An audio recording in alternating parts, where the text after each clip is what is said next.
بسم اللہ الرحمن الرحیم۔ نبی اکرم صلی اللہ علیہ وسلم نے کسی چیز پر قبضہ کرنے سے پہلے اس کو فروخت کرنے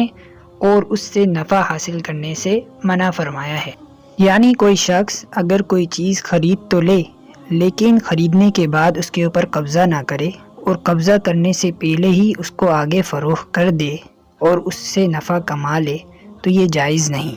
کیونکہ وہ ایک ایسی چیز سے نفع کما رہا ہے جو اس کے زمان میں نہیں ہے۔ یعنی اگر وہ چیز ہلاک ہو جائے تو اس کا کوئی نقصان نہیں، لیکن وہ اس سے فائدہ اٹھا رہا ہے اس کو فروخت کر کے۔ چنانچہ جامع ترمذی کی ایک حدیث میں ہے، نہا رسول اللہ صلی اللہ علیہ وسلم عن بیع ما لیس عندک وعن ربح ما لم یضمن۔ رسول اللہ صلی اللہ علیہ وسلم نے اس چیز کو فروخت کرنے سے منع فرمایا جو تمہارے پاس نہیں ہے، اور اس چیز سے نفع حاصل کرنے سے بھی منع فرمایا جو زمان میں نہیں ہے۔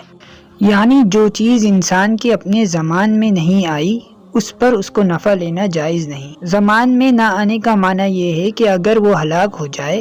تو اس کا نقصان نہیں ہوگا۔ مثلا کوئی شخص کسی سے 200 روپے کی گندم خریدے اور خریدنے کے بعد اس کے اوپر قبضہ نہ کرے بلکہ وہ بیچنے والے کے ہی قبضے میں رہے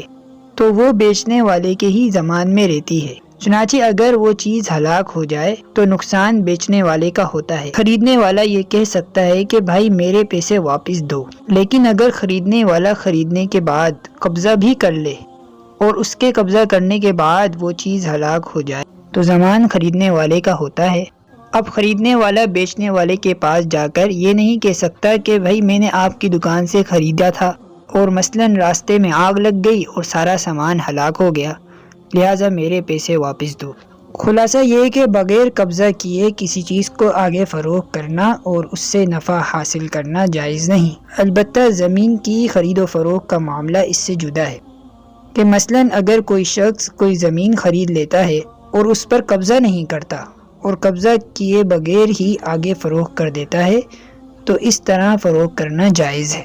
وجہ یہ ہے کہ قبضے کا بنیادی مقصد چیز کا زمان میں آ جانا ہے، اور زمان کا سوال اسی جگہ پیدا ہوتا ہے جہاں کہیں ہلاکت کا اندیشہ ہو، اور چونکہ زمین ایسی چیز ہے جو عموماً ہلاک یا تباہ نہیں ہوتی اس لیے اس پر زمان کا سوال بھی پیدا نہیں ہوتا، لہٰذا زمین پر قبضہ کرنے سے پہلے ہی اس کو آگے فروخت کرنا جائز ہے اور اس پر نفع کمانا بھی جائز ہے۔ پھر ضروری نہیں کہ قبضہ حصی اور فزیکل ہی ہو بلکہ معنوی قبضہ بھی کافی ہے۔ مثلا کوئی شخص 100 بوری گندم کی خریدے اور وہ گندم بیچنے والے کے گودام میں ہی رکھی رہے، لیکن بیچنے والا تخلیہ کر دے، یعنی یہ کہہ دے کہ یہ تمہارا گندم میرے گودام میں رکھا ہے،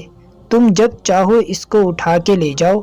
آج کے بعد میں اس کے ذمہ دار نہیں، اگر یہ گندم تباہ ہو جائے یا خراب ہو جائے تو تمہاری ذمہ داری ہے۔ تو اس صورت میں اگرچہ خریدنے والے نے حصی اور فزیکل طور پر قبضہ نہیں کیا، لیکن چونکہ وہ اس کے زمان میں آ گیا اور اس کا نقصان اس نے اپنے سر پر لے لیا، اس لیے اب خریدار کے لیے اس کو آگے فروخت کرنا جائز ہے۔